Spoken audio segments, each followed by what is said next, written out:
Está entrando no ar. Pelas ondas da Rádio Universitária da UFRR 95,9, o programa Por Dentro da Ciência. Uma iniciativa do Departamento de Física da UFRR, com a participação de professores e alunos. Um programa que vai abordar as ciências naturais e humanas de forma pedagógica, contribuindo para uma educação científica no estado de Roraima. Programa Por Dentro da Ciência.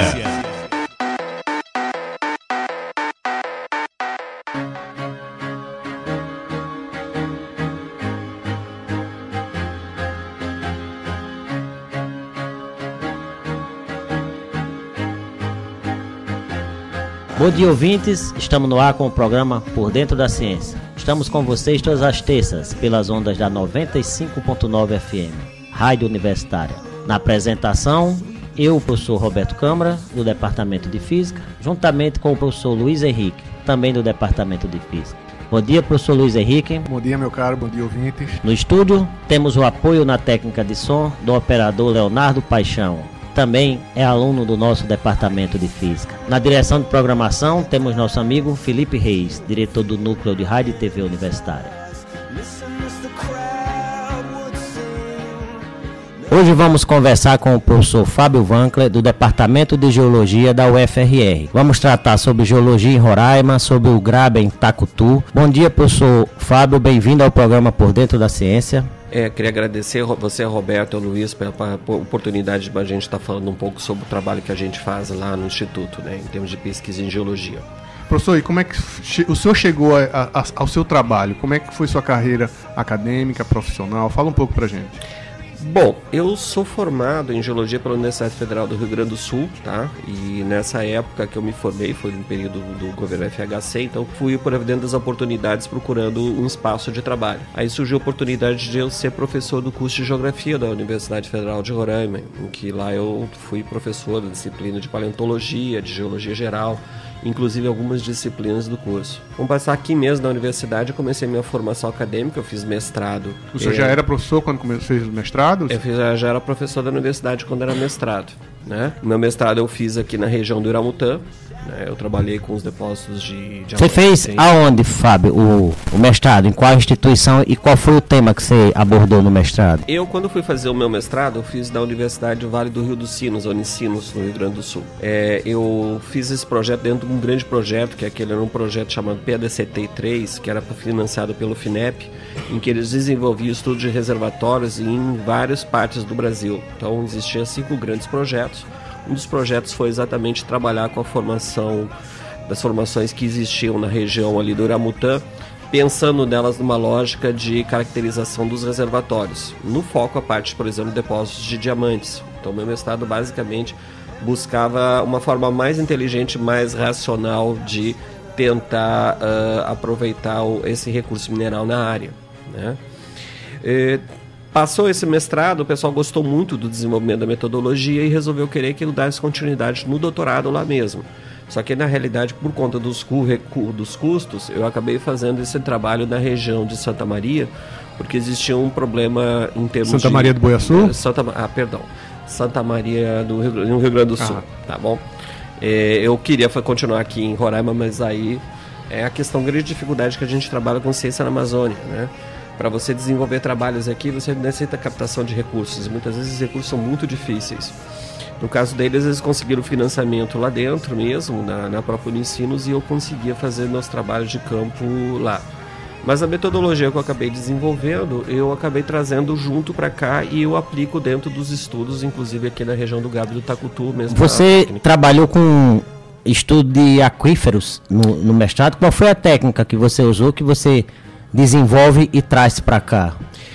Bom, o aquífero é como qualquer reservatório. Se você aplica a metodologia que usa para petróleo e gás, você aplica para estudo de água subterrânea, entendeu? Porque a lógica é a mesma. Você um reservatório, uma rocha sedimentar que tem poros e que armazena um determinado bem mineral.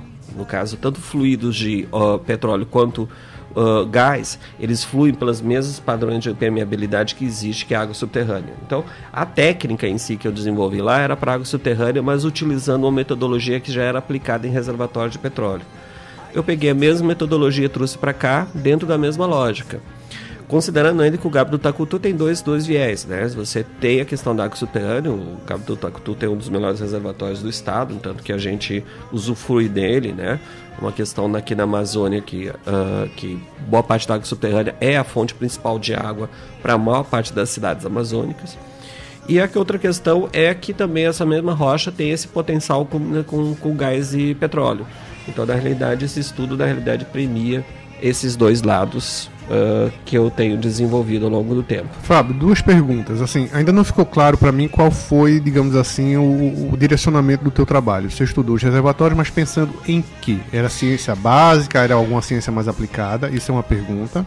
E a outra, para os nossos ouvintes, o que é diabo de Graben? Tá, respondendo as duas questões. Primeiro, existe uma política, quando eu desenvolvi lá dentro, que eles tinham uma ideia seguinte: para você desenvolver qualquer pesquisa básica, você pode até haver um apoio de uma pesquisa aplicada. Então você tem uma pesquisa aplicada e dentro dessa pesquisa aplicada você desenvolve uma metodologia, uma fundamentação teórica para resolver um determinado problema. Então o que eles me propuseram é o seguinte: olha, o nosso problema ali é a água subterrânea na região de Santa Maria. Mas você vai trabalhar com essa metodologia porque a gente também vai testar algumas discussões que a gente tem de estratigrafia, de questões acadêmicas, que ao a gente solucionar isso, a gente também vai ter uma compreensão melhor desses padrões de heterogeneidade. Porque basicamente a heterogeneidade, essas diferenças que as rochas têm, define o fluxo da água dentro que a gente tem dentro da água dos reservatórios. E a partir disso, dessa ideia, né, a gente... É o seguinte, reservatório, tanto faz óleo, gás e água subterrânea, é a mesma lógica em termos de caracterização. Então a metodologia pode ser aplicada. Lógica que você fala é uma rocha porosa onde está o material ali. Então isso é o reservatório. Esse é o reservatório. Não importa qual o material que está lá. Não importa qual o material que está lá. Você tem a mesma problemática. Você tem uma questão física clara. Um fluido que percola uma rocha, se ela tem espaços internos, ele vai andar, vai ter uma velocidade específica, e as variações dessa velocidade e capacidade de percolação vão estar diretamente relacionadas com o tipo litológico e com os defletores que existem neles. A metodologia permite identificar esses defletores e permite identificar essas variações granulométricas que refletem a porosidade, que reflete essencialmente um conceito chamado de condutividade hidráulica, que é chave em qualquer estudo de reservatório de água subterrânea, mas vale também para o óleo e para o gás também. Então a gente utilizava essa coisa e desenvolvi para isso. O resultado ficou bem interessante, a gente conseguiu fazer todas as coisas. A gente fez alguns testes de hipótese baseado em estudos de potenciometria, né, de água na cidade de Santa Maria, mostrou que o que a gente estava reconhecendo em termos de rocha refletia efetivamente dentro da coisa. Fábio, como era o trabalho de campo dessa metodologia? Você ia para campo, coletava solo? Como era que você estudava essa rocha lá embaixo? Era via ondas mecânicas? Explica pra gente o fazer. Tinha que cavar trincheira? Explica pra gente. A gente abordou uma característica que a gente chama de metodologia de multi-escalas, né? Então a gente analisa a área em diferentes perspectivas. Então eu comecei a trabalhar com um sistema de geoprocessamento, imagem de radar para reconhecer as grandes feições. A partir daí que eu fiz isso. Uma visão mais macro. Mais macro. A gente fala de megão mais mega, né? Porque ainda tem visão macro, que é a visão de detalhamento em algumas áreas, né? E aí da visão macro tem a visão meso também, que é detalhamento de rocha. E ainda tem a visão micro, que é a parte de petrografia. Sem querer, usei uma expressão que vocês usam mesmo? Isso uso mesmo. A gente divide as coisas. E cada uma representa um tipo de ferramenta e um tipo de produto que você está obedecendo.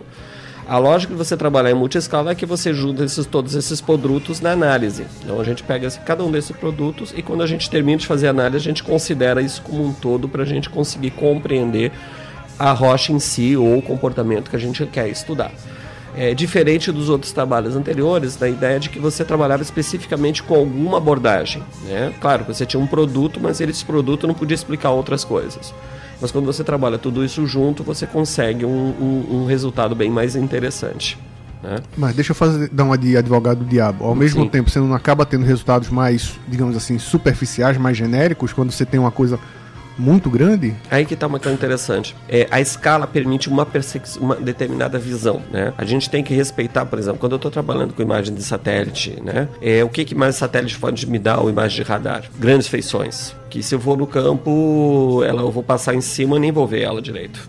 Entendeu? Okay. Então ela vai me permitir o quê? Quando eu só jogo no meu sistema de geoprocessamento e eu marco aquele ponto para visitar, eu sei que aquela feição está ali. Agora a pergunta que entra é só o seguinte: com a imagem satélite, com o radar, eu não sei o que eu tenho ali. No campo eu sei o que eu tenho ali, ou pelo menos tem uma perspectiva, é uma rocha toda fraturada. Aí essa rocha fraturada eu vou fazer uma análise de petrografia no laboratório, microscopia, eu vou olhar o que tem dentro dessas fraturas, qual é a característica que essa rocha tem. Então você junta aquela imagem, que é aquela coisa grandona, com uma coisa de campo e com uma petrografia. Bom, agora tem uma visão geral de tudo que eu tenho. Então o que é isso aqui? Isso aqui, se eu considerar os 3 aspectos, vai me dar uma resposta diferente se eu olhar essas questões em formas então você tem 3 momentos de trabalho. E qual foi a técnica que você usa em campo? É cavar trincheira? É coletar material? Como foi o fazer lá em campo? Bom, como a gente trabalhava com água subterrânea, a gente usou os poços de exploração de água mesmo, né? A ideia seria integrar as informações com esses poços. Então, o que a gente fez? A gente pegou os poços, pegou os dados litológicos da época de construção dos poços e pegou e fez um que a gente chama de perfilagem gama. Você pega os dados que emissão de raio gama de rocha normal, ele é um aparelho que percebe essas cintilações, né? E aí existe uma questão interessante sobre rochas sedimentares, é que os agentes minerais, eles têm uma maior capacidade de armazenamento de elementos, né? Ou seja, ele tem uma capacidade de diversidade porque aceita, inclusive, variedades com massas atômicas diferentes dentro da estrutura cristalina. Enquanto que nas rochas como quartzo, domina a sílica. A sílica, na realidade, tem pouca capacidade de absorver isso. Então isso é interessante porque o resultado final é que os picos de maior radioatividade vão bater com as argilas e os picos de menor radioatividade com as areias. Isso ajuda demais a gente compreender como é que é o empilhamento das rochas. E essa técnica aí você consegue ir até ter uma ideia até que profundidade? Profundidade que a gente tem o cabo para descer dentro do buraco, né? Na Petrobras, por exemplo, eles usam muito essa técnica para fazer perfuração de petróleo. Então você pode ir 4.000, 5.000 metros de profundidade. Então a técnica consiste, eu boto um sensor de radioatividade e vou descendo ele dentro de um tubo. Isso. Geralmente a gente coloca até o fim e vai subindo uma determinada velocidade, né? O aparelho ele vai codificar os elementos que você tem a cada ponto que for medido, ele vai transformar isso num gráfico, né? Esse gráfico depois ele vai apresentar padrões, e aí a gente analisa os padrões, as variações de padrões que tem dentro dele, tá? Isso é importante por quê? Porque se eu tiver, por exemplo, 10, 15 poços que nem ele, eu posso fazer o que chama-se de correlação desses perfis. Então eu pego aqueles padrõezinhos e comparo com os outros padrõezinhos de outra coisa e tento configurar como é que é a geometria das camadas, mesmo sem ter uma exposição. Então substitui a trincheira, basicamente, tá? Só que com mais vantagens. Interessante. Então, você vai ter um gráfico lá de profundidade por pico de radiação e ali você, por exemplo, pegou 3 poços em 1 quilômetro e você, a cada 10 metros, você vê um pico característico. Então, você pode dizer que aquela rocha ali se estende por 1 quilômetro. Isso, interessante a técnica. Exatamente. Digamos assim, qual seria a densidade de poços que você... Porque vocês fazem essas medidas. A minha pergunta é porque eu estava pensando aqui, você coloca lá o sensor, ele vai dar dos resultados, digamos assim, num raio, sei lá, 1 metro, 2 metros. Será que a 5 metros de distância daquele poço, a rocha já não é outra? O resultado não seria outro? Qual seria a densidade de poços que você teria que ter para fazer esse mapeamento e ter um perfil, digamos assim, mais próximo do real? Bom, o que tem hoje em dia em geologia é o seguinte: antigamente se trabalhava com um volume muito grande de poços. Só que um poço custa muito caro, tá? Ele é muito caro mesmo, né? Então o que está cada vez mais a gente está integrando com outras ferramentas. Por exemplo, uma das coisas que eu faço que resolve isso é, por exemplo, usar dados de sísmica.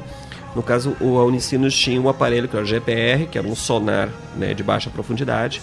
Então a gente passava em algumas sessões para ver essas geometrias, essas correlações que tem dentro deles, né? Ele dava uma profundidade muito baixinha, mas a partir desse modelo que eu tinha com essa profundidade, eu conseguia olhar as minhas sessões do GPR e começar... porque a gente tem que... O seguinte, extrapolar, inferir, baseado em lógicas e teóricas, né? Por exemplo, admite para sistemas sedimentares padrões cíclicos de sedimentação. Então, tem padrões deposicionais característicos. Então, quando eu tenho as sessões lá, eu faço interpretações desses picos de coisa. E a gente realmente agrupa eles em eletrofaces, né? Então, olha, se eu tenho um padrão sino, ele vai representar que eu tenho uma crescência ascendente, quer dizer, está engrossando a coisa. Então, isso é típico de sistemas deltaicos. Se eu tenho uma granocrescência decrescência ascendente, ou seja, defining, o perfil vai virar um outro padrão que eu tenho dele.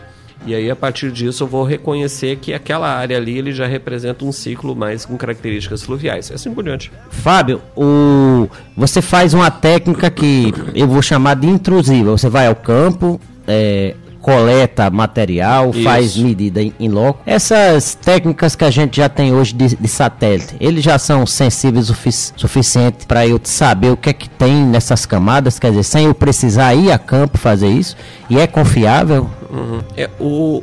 Tudo depende do nível de conhecimento geológico da área, né? Eu fiz um curso recentemente lá na Bahia, quando os caras trabalhavam com imagens sísmicas, né? Aí a questão básica, quando os caras fazem interpretação sim, a gente tem que conhecer a geologia da área de superfície. Professor, desculpa, o que seriam essas imagens sísmicas? Você pega, por exemplo, você tem dois tipos de seções sísmicas que você pode trabalhar em bacias, em modo geral, né, em geofísica. Sísmica de refração e sísmica de reflexão. A lógica dessa sísmica é o seguinte: quando você emite um sinal, né, um conjunto de sinais, esses sinais ele vai rebater em variações de densidade existentes nessas camadas. Essas variações de densidade vão refletir variações que podem estar associadas a variações granulométricas, né, ou tipológicas que as rochas têm. E esses padrões eles podem ser analisados num equipamento que ele vai reproduzir como é que essas reflexões ao longo do tempo, né? A partir de uma lógica que essas reflexões refletem variações geológicas, você, a partir de uma análise desses parâmetros, junto com dados de modelos de bacias que tem mais controle, em que a sísmica foi integrada muito com informações geológicas, você pode dizer que tipo de provável de rocha que tem. É uma chamada geologia mais preditiva. O senhor falou no sinal. Esse sinal poderia ser, por exemplo, uma vibração provocada por um terremoto? Porque quando você fala sísmica, a primeira coisa que vem na minha cabeça é um sismo. Mas aquela propagação do terremoto não deixa de ser uma propagação de um sinal. Sim. Mas isso são outras técnicas, tá? No caso, eles precisam que a fonte tenha... Eles têm que calcular a velocidade de deslocamento, tá? Então, o fator de velocidade é importante no cálculo do tempo, que é a relação de tempo. Então, você tem que ter um sinal que você sabe que tempo ele foi emitido. Então, teria que ter um sinal conhecido, digamos. Sim, então você emite. O de reflexão, inicialmente, quando eles começaram a trabalhar, era uma detonação, né? Eles jogavam uma detonação no oceano e aquela detonação gerava coisa. Hoje em dia tem várias outras formas de emissão que não precisa ser uma explosão, né? Mas geralmente eles têm que emitir um sinal e eles já sabem que aquele sinal saiu, então eles vão medir aquele sinal, né? Terremoto ou um abalo sísmico é uma coisa muito aleatória, então você teria que ficar dependendo de eventos com uma determinada magnitude para fazer. O meu pensamento era só questão de aproveitar, porque a gente vê na televisão, quando tem um terremoto, geralmente eles costumam dizer, olha, ocorreu a tantos quilômetros de tal, o foco foi a uma determinada profundidade, ou seja, a impressão que passa para quem é leigo é que já está bem, digamos assim, apurada os modos de se determinar a origem do terremoto. Tá entendendo? Entendi. Mas eles usam outra técnica. O que se tem? Você tem sensores, né, sísmicos espalhados no mundo, né? E aí, a partir quando você tem uma emissão de terremoto, vários sensores, em relação ao tempo que demora o sinal, a onda chegar até eles fazem uma estimativa e fazem uma a técnica da triangulação. Exatamente. Tá, aí, Fábio, quando você fala a reflexão, você provocou uma onda mecânica aqui, por exemplo, bater com uma marreta de 5 kg seria uma onda. Uma onda mecânica. E aí você sabe daquele sinal. Você pegou o sinal lá na frente, digamos que ali embaixo tenha uma rocha rica em silício. Ela tem um comportamento. Aí em outro local tem uma rocha rica em calcário. o sinal já vai ser diferente, então é em função disso aí que você pode fazer esse levantamento do que tem ali embaixo. Exatamente. Cada uma dessas ela vai ter uma resposta ao sinal diferente. E, por exemplo, se eu tiver uma rocha que são intercalações de areias e argilas, o resultado ele vai apresentar um padrão distinto que se fosse só de areias ou só de argilas. Isso que eu ia perguntar, já é fácil diferenciar, digamos assim, interferência entre camadas, porque um sinal pode mascarar o outro, não é? Não. Mas aí tem técnicas de filtragem. Hoje isso, já está bem, já está bem. Existem técnicas de filtragem, determinadas frequências são filtradas, outras não. Isso foi desenvolvido com o passar do tempo. A técnica de análise ela já é antiga. Isso foi feita pelo um pessoal que monta a chamada Escola de Exxon, que era da Exxon mesmo, indústria de petróleo, que eles pegaram alguns modelos, que é interessante que na realidade foi assim. Eles começaram, um cara chamado Stoss foi estudar o América do Norte todinha e reconheceu que na América do Norte daria para empilhar os grandes conjuntos de bacias em intervalos de tempos bem definidos ao longo do tempo geológico.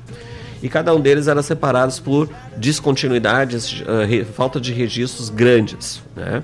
Todo mundo achou aquilo muito estranho, mas só que o pessoal do petróleo viu que aquilo tinha lógica com o que eles estavam encontrando com dado sísmico, porque quando eles olhavam aqueles padrões, eles não entendiam nada, porque aquele negócio ficava daquele jeito. E o sujeito entendia. A lógica dele, teórica dele, para as grandes disposições geológicas dos Estados Unidos, funcionava para trabalhar aquilo. E a partir deles juntou e começaram a trabalhar e formar a escola, que era uma escola de desenvolvimento de conhecimento teórico em geologia, integrada em informações que era justamente para explicar problemáticas de petróleo mesmo. Eles foram bem sucedidos, tanto que fizeram uma série de informações que foram utilizadas no mundo todo, e deu uma certa discussão, porque os primeiros resultados deles, eles conseguiram ter o que eles chamam de curva de Weyl, que é uma variação do nível relativo do mar e a sua relação diretamente com a geração de mais ou menos sedimentação ao longo do mundo no Fanerozoico todo. E aí a grande discussão é que eles usaram só os dados da Exxon, então ninguém sabia de onde os dados vieram, porque a Exxon não liberava os dados, né? E aí também ela não liberava a metodologia, né, que ela acabou só vindo depois, porque o Stoss, ele não se segurou, fez um monte de mimeógrafo dos modelos da teoria dele, e toda vez que ele dava um curso na universidade, saía distribuindo para todo mundo. Então eles divulgaram a metodologia que eu uso. Ela começou assim, sabe? Era uma coisa de uma empresa e ele acabou se expandindo hoje em dia com todas as Hoje empresas. Pelo que eu entendi, já é uma metodologia padrão... Consagrada, né? Consagrada. Fábio, vocês compararam o resultado da estratigrafia que vocês fizeram com essa técnica já com dados da literatura? Deu tudo igual ou vocês conseguiram ver diferenças no que já tinha sido feito na região? O que eu fiz foi o seguinte: existia pouca informação, densidade de informação geológica, os mapeamentos, quer dizer, trabalho de campo de martelar a rochinha, eram poucos. Então eu integrei com tudo isso a fazer um mapa de mais detalhe do que existia anteriormente, né? E o que eu fiz? Eu levantei em torno de 300 pontos ao redor da cidade de Santa Maria, né? Fiz uns 20, 30 perfis geológicos. Qual a extensão da área que vocês... mais ou menos de 30 por 30 quilômetros. Tá? É grande. E aí, a partir dessas informações de campo, eu integrei com os dados sísmicos e os dados tanto os dados sísmicos, quando eu falo, os dados de GPR e os dados de poço, né? E aí eu comparei com o que eu tinha no campo e comparei com eles. A lógica era o seguinte, que o que eu tenho na sísmica, eu não sei quando é rocha, quando não é. Mas no campo eu sei. Então, eu peguei um aparelho gama portátil, né, e medi os afloramentos. E depois fiz uma composição de um perfil como se fosse um perfil de um poço, só que eu fiz da rocha. Você já sabia que rocha era. Eu só botei o dado gama para saber qual é o valor que tem. E comparei os dois para saber quando aquilo que eu estava vendo em sísmica era o que eu via em campo. E a partir daí melhorou bastante a interpretação e a gente chegou num modelo bem interessante dos depósitos lá. Professor, tudo que o senhor fez foi no seu doutorado, mas eu queria voltar um pouquinho no seu mestrado. O senhor falou de diamantes, fiquei curioso. Como é que foi esse seu estudo aqui em Roraima? O que é que o senhor descobriu? Tem diamante lá no Iramutã? Tem diamante lá no Iramutã, tem bastante até. A lógica é o seguinte, até uma resposta simples. Como eu sei qual é o nível que tem mais diamante?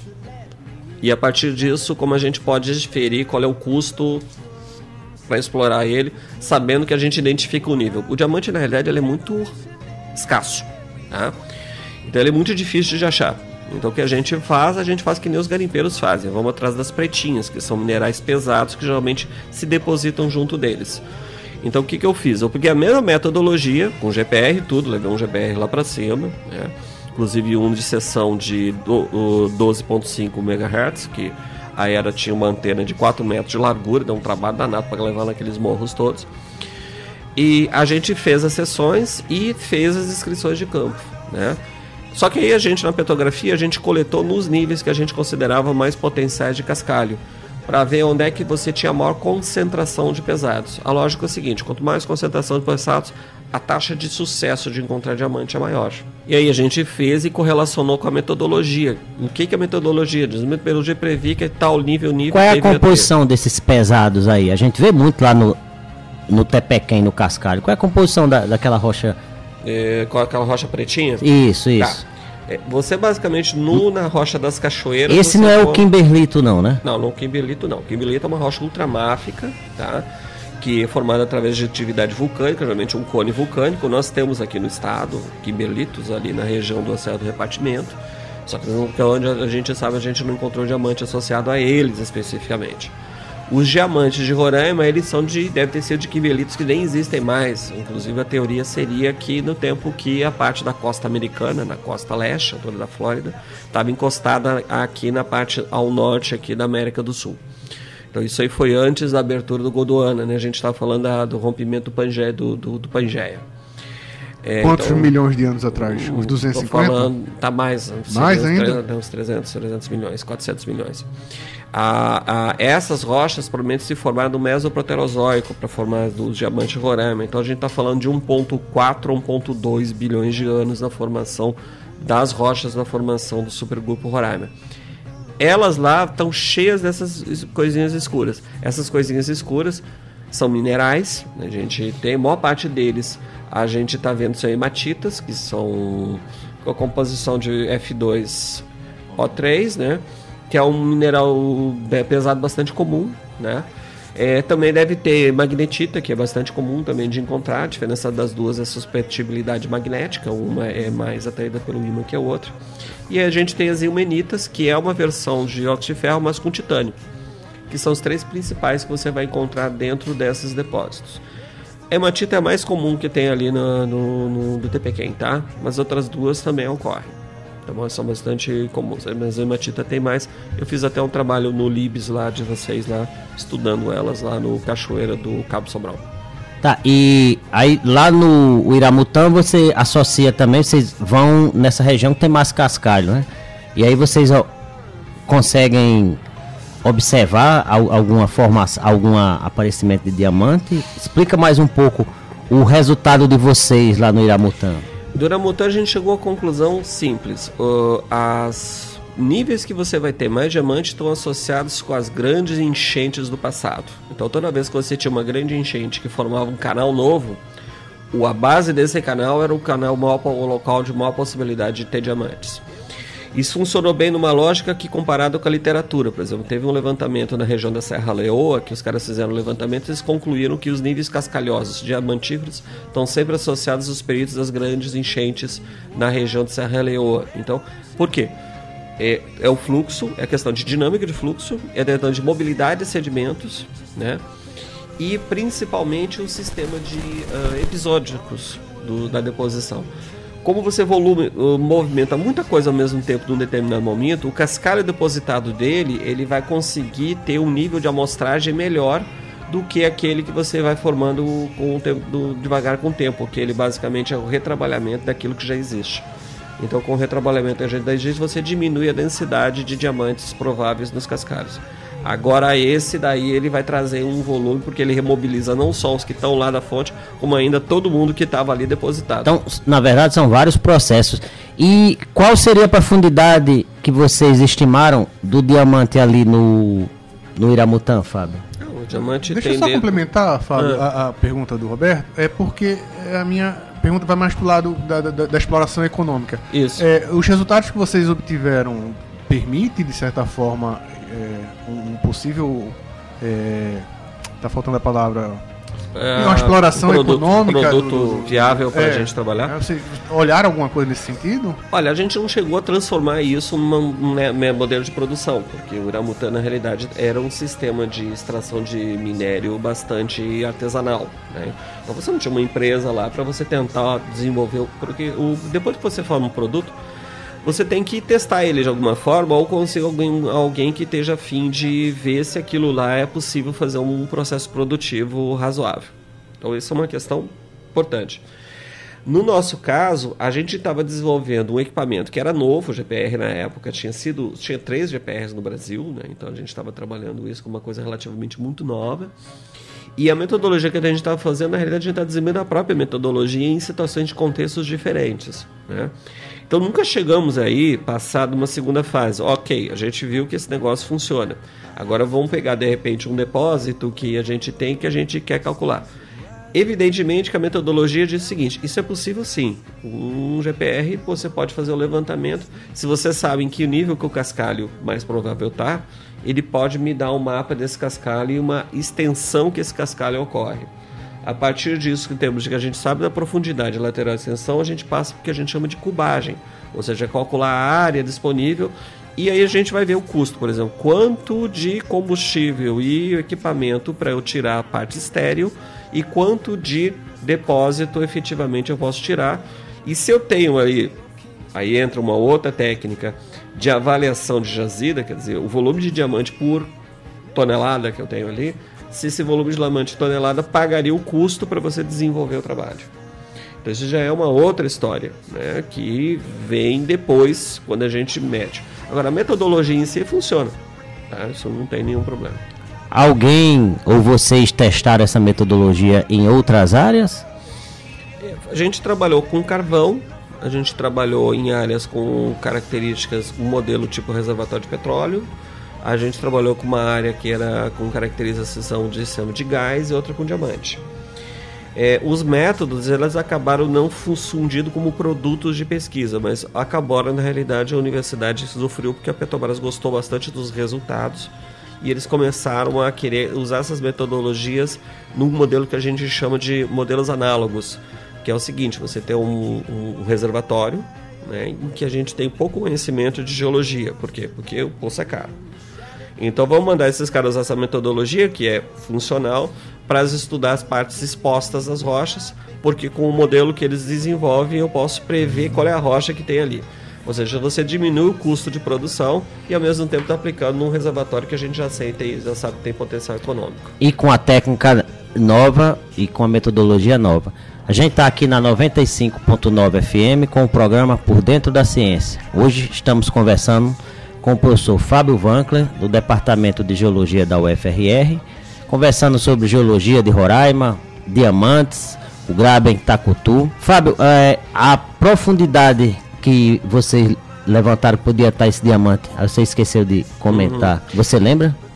O diamante, a gente encontrou nível de diamante com potencial de diamante em superfície. Tá? Em superfície? Em superfície mesmo. Tá? Você tem dois níveis. Dá para explorar manualmente. Dá para explorar manualmente. Um sistema através do sistema hidráulico, né, de desmonte hidráulico, dos depósitos residuais que formam ali, é um processo tradicional que o pessoal utiliza. Os diamantes em rocha mesmo tem um teor muito baixo, então esse dali envolveria pegar áreas que já estão com um certo nível de desagregação e você trabalhar com escavação mesmo, que é um modelo bem tradicional. O cara pega uma escavadeira mesmo, cava e você bota um sistema de separação densimétrica, né, gravimétrica lateral, e você bota uma planta de prospecção ali. Fábio, essa técnica que vocês utilizaram serviria também para estudar terras raras? A gente sabe que aqui em Roraima tem muitas terras raras. O perfil dessas, não sei qual é a expressão que vocês usam, minas de terras raras, é semelhante a de diamantes? Sabe dizer alguma coisa assim? Olha, o terras raras aqui, boa parte deles, tantalita, ele é acumulado em depósitos aluvionários, né? Então ele é por separação densimétrica, né? O sistema flui. Aí quando ele chega num anteparo qualquer, perde uma perda de velocidade e os minerais de maior densidade acabam aprisionados no que a gente chama de traps, ou armadilhas que você tem. Pode ser soleiras, curvas de rio, desembocaduras. Tem várias maneiras de você aprisionar eles. Como a velocidade para reentrada dessa partícula tem que ser maior que a velocidade que ela foi depositada, então às vezes o fluxo ali pode ser forte, mas nunca vai ter uma velocidade suficientemente grande para remobilizar. Aí entra as grandes enchentes, né? Que as grandes enchentes vão ter um volume de fluxo muito maior que vai poder remobilizar alguma coisa que já foi provavelmente depositada. Então, a terra rala funciona a mesma lógica diamante, mesma lógica cassiterita, todos os depósitos que você tem. Então, dá para usar a mesma técnica para fazer com isso também. Fábio, agora você está trabalhando aqui, depois mestrado, doutorado, nessa região que a gente está chamando aqui... Graben do Tacutu. Graben do Tacutu é alemão. Graben do Tacutu. Explica pra gente o que é um Graben, qual é a dimensão dessa região aqui de Roraima e por que o interesse nessa. Vamos ser bem didáticos. O que é esse Graben? Bom, existe uma confusão muito grande que eu falo com meus alunos entre bacia do Tacutu e Graben do Tacutu. Se usa isso quase como sinônimo, né? Bacia é só a depressão, que depositou um monte de sedimentos. O Graben é a estrutura que é controlada tectonicamente, por falhas mesmo, que gerou uma depressão. Então, a palavra Graben vem do alemão, né? E é um conceito que eles falam, é Grabens e Horsts, né? Os Horsts são soerguimentos de áreas do relevo por conta de movimentação de falhas. E as depressões laterais a esses soerguimentos a gente chama de Grabens. Então, a palavra em alemão, e ela está relacionada a movimentos com falhas, várias depressões e altos. Quando eu estou indo ali para o Bonfim, tudo aquilo que eu vejo, eu estou no Graben Tacutu? Nós estamos nesse momento no Graben Tacutu. Então, ele é uma formação geológica? Isso, é uma estrutura regional. Que dimensão, professor? Olha, ele vai aqui da região, aqui de Boa Vista a gente está quase no finzinho dele, mas mais um pouquinho ali na Fazenda Pau Rainha, quem está descendo aqui 174 ali, ele finaliza. Aí ele se projeta seguindo mais ou menos a 401, que praticamente bordeia a falha da borda sul dela, do sistema de falhas, que é o limite sul dele, tá bem pertinho. Entra em Bonfim, segue em Letem, e se você seguir o caminho para Esequibo até a desembocadura, você vai continuar na área que seria a área provável do Graben. O Graben, como um todo, né, ele tem extensão na Guiana, mas ele se estende até o litoral em Georgetown, né? Então você tem, por exemplo, a bacia, o que a gente chama de bacia da Guiana-Suriname, que fez parte desse Graben num período anterior, que é a área de produção, inclusive, de petróleo lá na região. Eles produzem 1 milhão de barris de litros de petróleo, e esse é parte dessa grande continuidade.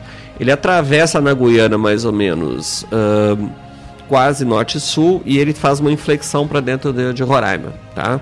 Então, na realidade, acaba se dividindo em duas grandes porções, mas é o mesmo conjunto de rochas. Então, é bem grande, viu?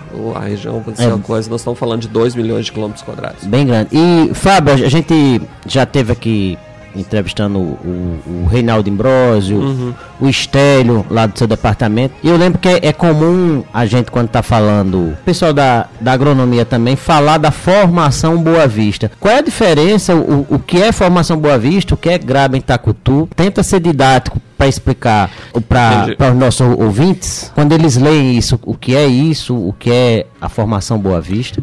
Graben, a gente está falando da estrutura por falhas que gerou uma depressão onde os sedimentos entraram dentro, tá? Esses sedimentos, pela classificações que a gente usa, litoestratigráficas, a gente pode dividir eles em formações, tá? Da mesma forma que na biologia a gente fala de espécie e variedade, a gente fala da geologia de formação em membro, né? Formação membro, camadas. Quando a gente fala de famílias de determinadas, a gente fala de grupos, né? Então, por exemplo, um grupo é formado de formações, assim como uma família vai ter de gêneros, subgêneros, tá? Então, é basicamente isso. Quando a gente fala de formação Boa Vista, é uma classificação que a gente dá para um conjunto específico de rochas com características físicas bastante próprias. Então, eu posso pensar que a formação Boa Vista está dentro do Graben Tacutu. Ele não só está dentro, como se expande para fora dele, porque ele é dividido em e foi esse sedimento do Graben que formaram a formação Boa Vista, é isso? Porque a formação Boa Vista é curiosa, né? Isso aí eu estava discutindo, conversando inclusive com o Nelson Reis hoje, que ontem ele está aqui no evento da Semana de Geologia e ele vai fazer uma palestra sobre essa parte de geologia aqui do estado. A formação Boa Vista, ela é muito falada, ela é bem conhecida há muitos anos, mas é muito pouco conhecida em termos da sua origem e formação. As informações que a gente tem, a gente não entende muito bem por quê, mas aparentemente é uma unidade que se formou relativamente recente, nos últimos 5, 6 milhões de anos, e ele recobre totalmente os depósitos depósitos que são julocretácicos, que é exatamente os depósitos do Gabbing que tem associados ao petróleo, né? Então ela é uma unidade, mas é uma unidade importante porque a água subterrânea que você bebe aqui na cidade é da formação Boa Vista, tá? E ela aqui no estado, na cidade, ela tem mais ou menos uns 40 metros de profundidade, que é essa rocha que tem, né? Ela na base ela é mais cascalhosa e vai subindo, cascalhosa mesmo, de cascalho, né, de seixo. E na medida que ela fica mais próxima à superfície, ela forma uma areia mais fininha, que é o latossolo amarelo que a gente conhece em algumas áreas. Essa unidade, ela tem uma história interessante, por quê? Porque ela só se formou a partir de um evento que é relatado na literatura, que você gerou o seu erguimento da formação da Serra do Tucano e todas essas elevações que tem ao longo da estrada, que você anda nas 401, você vê a Serra do Tucano e tudo mais. Aqueles blocos ali são formados no Gabbing e foram colocados para cima por um movimento que... Não, Boa Vista não, mas Boa Vista é consequência porque houve compressão, empurrou esses blocos, que a gente fala em sistemas de estrutura em flor, quer dizer, um monte de conjunto de blocos, como se fosse uma flor mesmo, apertando na base e ela vai subindo os bloquinhos todos para cima. E essas estruturas acabaram gerando depressões e altos, né? Os altos foram erodidos e a erosão desses altos gerou o que a gente chama de formação Boa Vista, tá? Então ela é consequência da erosão dessas rochas, né? Então, por isso que tem essa história toda interessante, porque na realidade ele é a retrabalhamento daqueles depósitos, como entre eles esses da Serra do Tucano e essas áreas mais afastadas, Serra do Chiminá, região do Cantá ali, Serra Malacacheta, que já foram áreas que foram altas e foram erodidas para formar esses depósitos. E vocês estudando o quê? O pessoal da geologia aqui tem muito trabalho nesse Gabbing em Tacutu, né? O que é que ele desperta ainda? Que tipo de estudo vocês estão fazendo lá? Apesar de todos esses anos a gente ter aqui estudar, os trabalhos que foram feitos sempre foram feitos em mapeamentos de uma determinada escala de trabalho. É o que eu falei dentro dos pontos, né? O pessoal do Serviço Geológico do Brasil, quando ia trabalhar aqui, vai ser uma escala de ponto de 10 e 10 quilômetros, 5 quilômetros. Entre os 5 e 5 quilômetros a gente não sabe o que tem, né? Qual é o papel da academia? Aquela pergunta que eu fiz, né? É aquela pergunta que tu fez. O que é o papel da academia? O papel da academia é fechar esse buraco dos 5 km. Né? E aí nossos trabalhos são de detalhe, quer dizer, o que eles ficam 5 minutos no afloramento, eu gasto um aluno para fazer um TCC. E isso agrega conhecimento.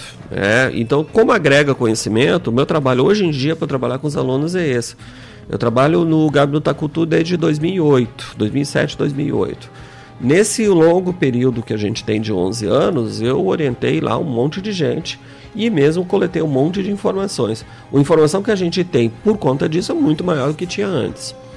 Tem o Laboratório de Estudo da Paleontologia da Amazônia, que começou a achar fósseis que tem, né, que antigamente não se sabia que existia fósseis, agora a gente tem. O meu laboratório a gente começa a encontrar, porque como eu trabalho muito na área, eu acabo aparecendo eles na minha frente, né? Esses fósseis que foram encontrados naquela região já foram datados, já, Fábio? A maior parte deles é do Cretáceo. Tá? O pessoal do Lapa tem feito o trabalho ali da Elisete, ali no Lapa é importante nesse sentido, agora ela está com o mestrando. O que acontece dos fósseis? Hoje em dia a gente já sabe, por exemplo, que a gente tem troncos de gimnospermas, que encontra bastante, tem alguns iconofósseis, que são estruturas criadas por atividade de animais, né? E a gente tem impressões foliares de monocotiledôneas, que são plantas que já são tipicamente dos grupos das angiospermas, que são bem próximas do Cretáceo. A questão que se tem aí, a gente conhecimento dessa informação, passa uma outra pergunta: por que elas se preservaram em determinados níveis e em outros não? Isso aí ajuda bastante a gente pensar sobre a evolução que essa bacia teve ao longo da história dele, né? Mas o que a gente descobriu, por exemplo, as informações interessantes, por exemplo, é que, por exemplo, a mineralogia da Serra do Tucano, ela é diferente, por exemplo, da mineralogia da formação Tacutu, que ocorre ali no rio Tacutu. A formação do Tacutu é um depósito que são depósitos mais siltitos vermelhos com alguns arenitos. Só que esses arenitos mostram claramente que a formação deles foi num ambiente muito seco. Enquanto que, aparentemente, a Serra do Tucano sugere que esse tinha um grau de déficit hídrico, mas ele não era tão acentuado, porque os minerais que eles não estão tão bem preservados quanto tem. Aí a questão de como é que essas plantinhas viviam, né?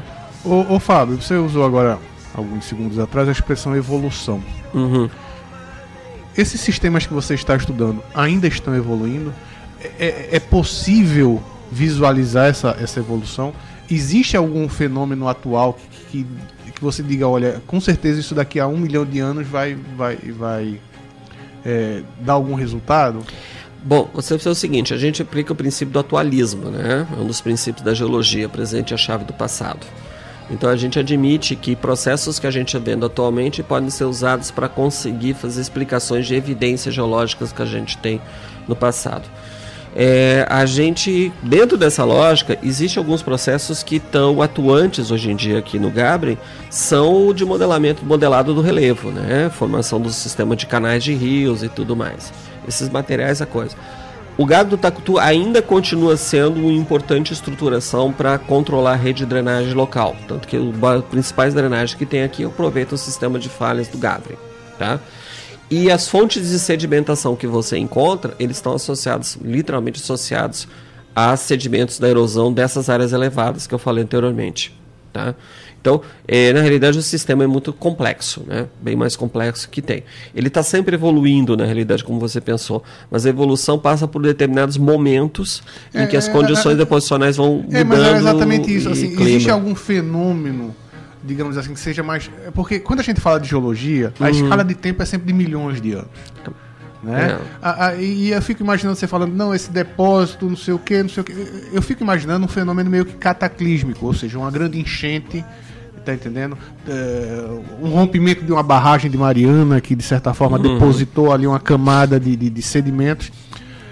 A gente consegue ver alguma coisa assim atualmente que permita ou não? Ou de certa forma o estudo da geologia vai ficar agora dependente sempre do passado? Olha, o negócio é o seguinte, o que a gente aplica, como eu falei, o que a gente aplica em termos de técnicas, metodologia, a gente aplica em qualquer intervalo de tempo, né? Eu comecei trabalhando com o Mesoproterozoico, no Pré-Cambriano, depois fui trabalhar lá no Triássico e hoje em dia eu estou trabalhando no Cretáceo. E aplico mesmo técnica aí vem a pergunta, só para os nossos ouvintes ouvirem. E só complementando. Quantos anos aí Nós estamos falando, pô. Eu pulei de 1.2, passei para Triássico, a gente está falando de 300 milhões, e aí eu vou passando para 120, 80 milhões, e eu estou chegando no Pleistoceno, que é 2 milhões. Né? E é o mesmo tipo de método. Então, quer dizer, coisa. E hoje em dia eu trabalho com o Carlos Sander, que eu aplico meu método para o Rio Branco, né? Quer dizer, para os sistemas atuais. E a metodologia lógica toda que eu trabalho facilita muito, porque ele é fluviólogo, ele trabalha com dinâmica fluvial, e tudo que eu trabalho eu posso aplicar. A gente já teve 2 programas com o Sander, muito interessante. Uhum. Fábio, a gente pega o mapa geológico da CPRM e você vê toda aquela área lá do Graben, essa região lá perto de Bonfim, onde ele já diz, mas é aquele mapa mesoscópico, como você falou. Isso. O cara foi ali, até por questões mesmo de trabalho, abriu um perfil e caracterizou toda aquela região ali. Então você tem uma área muito grande caracterizada só por um trabalho de um perfil, por exemplo. Vocês, com esse trabalho já de 11 anos, conseguiram ver já alguma grande diferença nesse mapa padrão do Brasil, mapa geológico padrão do Brasil, que infelizmente, no meu ponto de vista, tem essa falha? Quer dizer, eu estou caracterizando uma região de quilômetros e quilômetros quadrados, eu abri um perfil naquela região. Vocês têm muita diferença do que está publicado na literatura a respeito da geologia daquela região lá, em relação ao que a CPRM publicou? Tem diferença, sim, bastante. E não é só na minha área do Gabriel, né? Os meus outros colegas que trabalham em outras áreas, na região do TPQ e tudo mais, eles vão encontrar cada vez mais... A questão básica é o seguinte, a academia permite que você trabalhar com mais afinco em áreas pequenas. Isso acaba melhorando o conhecimento. Isso é inevitável, tá? Então isso é inevitável. O Serviço Geológico do Brasil, ele trabalha numa lógica de projetos e produtos, de projetos de pesquisa. Os projetos de pesquisa deles, normalmente, eles têm umas áreas muito vastas de levantamentos. Então, as escalas que hoje em dia a CPRM trabalha para 250 mil, né? Quando eu vou trabalhar, eu vou estar trabalhando em alguns locais com a escala 1 para 5 mil. E para quem entender, para o público entender, 1 metro de mapa equivale a 255 mil, aliás, 1 metro de mapa equivale a 255 mil metros de terreno, né? Então você está falando com uma coisa de muitos quilômetros. E eu estou trabalhando uma área que eu posso trabalhar com 5.000 metros, um pedacinho bem pequeno. O nível de informação é muito maior. Muito maior. Só para dar um exemplo prático, esse mapa da CPRM, a distância daqui para Manaus, que é 780 quilômetros, 3 metros dele você caracterizou a distância daqui para Manaus. Então, como você falou, deixa muito a desejar, mas é como os caras trabalham. E vocês já têm alteração nesse mapa da CPRM, que é o mapa oficial, né, que todo mundo usa. Vocês já encaminharam para lá observações, para que eles fizessem alterações? Eles ainda não fizeram uma campanha de renovação das informações dos mapas geológicos locais, mas a gente acaba contribuindo, ou através de gente que é contratada para o zoneamento, ou mesmo a gente acaba trocando muita ideia com eles. Esse processo não deveria ser contínuo, não, professor? Bom, é o seguinte, existe uma questão básica. O Serviço Geológico do Brasil, ele foi contratado para fazer isso. E ele só trabalha através de demanda pública, né? Então, os sistemas de mapeamento deles baseiam-se em que o governo federal financia o trabalho deles. Até alguns anos atrás, na gestão anterior, que tem agora, né, da presidência, eles tinham o Pronagel, que era um programa de geologia e meteorologia básicos, que integrado junto com as universidades. E também tinha o Programa de Levantamento Geológico Básico do Brasil. E eram todos financiados pelo Ministério de Minas e Energia. Dali por diante eles pararam de fazer isso, né? E estão tentando se organizar a parte do processo de produtos que eles estão tentando fazer. Agora, esse serviço ele é muito importante, porque a maior parte do território brasileiro tem muita pouca densidade de informação. Na Europa, por exemplo, as mapas são da escala 1 para 15 mil, 1 para 5 mil de geologia.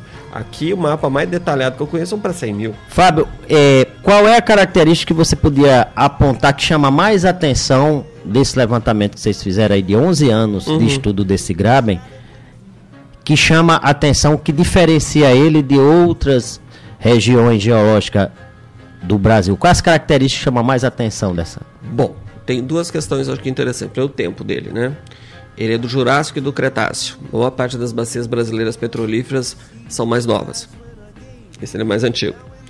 E isso é consequência da abertura do Atlântico Central, né? E não o Atlântico Sul, como a maior parte das bacias brasileiras. Isso é um aspecto importante, tá? Segundo aspecto sobre ele, que a gente pode chamar que coisa me chama bastante atenção, é a grande dificuldade que a gente tem, às vezes, de alguns tipos de estudo geológico pelas características da região amazônica, né? A gente, por exemplo, eu fui na Bacia do Tucano, na Bahia, né? Fui conhecer, né, o número de afloramentos maravilhosos que eles têm, porque é um clima seco, né? Aqui a gente vai trabalhar na Amazônia, os afloramentos não são tão bons de trabalhar, a gente tem muito mais dificuldade de trabalhar com eles, assim. E isso aí é uma questão, assim, que gera uma grande dificuldade e gera uma necessidade da gente desenvolver uma metodologia, até uma sensibilidade para trabalhar com essas unidades, que muitas vezes isso aí desanima muita gente que vem para cá, né? Quando a gente vai trabalhar. Tinha um colega meu que uma vez olhou e disse, mas por que você trabalha com esse lixo aí? Só, querido, é o lixo que eu tenho, né? Eu tenho que trabalhar com ele. E ele não é lixo, são as rochas que eu tenho. Não posso fazer nada. Uma coisa que a gente vê lá naquele mapa da CPRM é que a gente tem naquela região ali de Bonfim, a Normandia, uma grande concentração de nióbio. Vocês têm observado isso pelo estudo que vocês têm feito? O nióbio é muito conseguido com dados geofísicos, né? Existem estudos de gravimetria, magnetometria, e mesmo estudos detalhados de levantamentos de campanhas geoquímicas da CPRM. Aqui a gente tem uma concentração de nióbio. Ela não é tão grande quanto o Seglet Lagos, nem a que atualmente está sendo explorada, que o volume praticamente abastece o mundo inteiro, né? Dos sistemas de produção de nióbio ali na região ali de Minas e Brasília, de Goiás. Né? Que é aquela empresa ali atualmente está explorando. O nosso aqui, nós temos volumes de nióbios muito grandes, né? Mas assim, em termos de produção do nióbio de Roraima, ele é uma produção que só é viável de repente em determinadas circunstâncias. Porque aquilo que eu falei, para você ver algo se tornar economicamente interessante, você tem que ter um nível de informação, porque o valor total da jazida e quanto tempo é possível para você produzir e que metodologia se vai ser compensatória em relação de mercados. Mineração é commodities, né? E também escoamento de produção e mercado consumidor. Sem isso... e por enquanto ainda está mais barato tirar lá da região centro-oeste. Fábio, eu te agradeço, a entrevista foi muito boa. Esse Graben do Taco Tudo tem muito estudo ainda para fazer. Como eu falei, a gente entrevistou aqui o Reinaldo Imbrósio. Ele fala desse Graben, o Estélio, o próprio Carlos Sander e o pessoal da agronomia.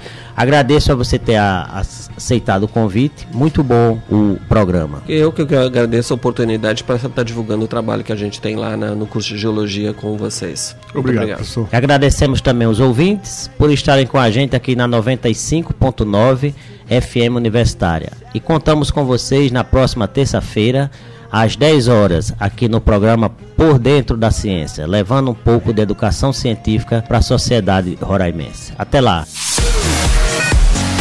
Você acabou de ouvir Por Dentro da Ciência, um bate-papo científico com colaboração do Departamento de Física da UFRR e que vai ao ar todas as terças às 10 horas pelas ondas da Rádio Universitária 95,9 FM.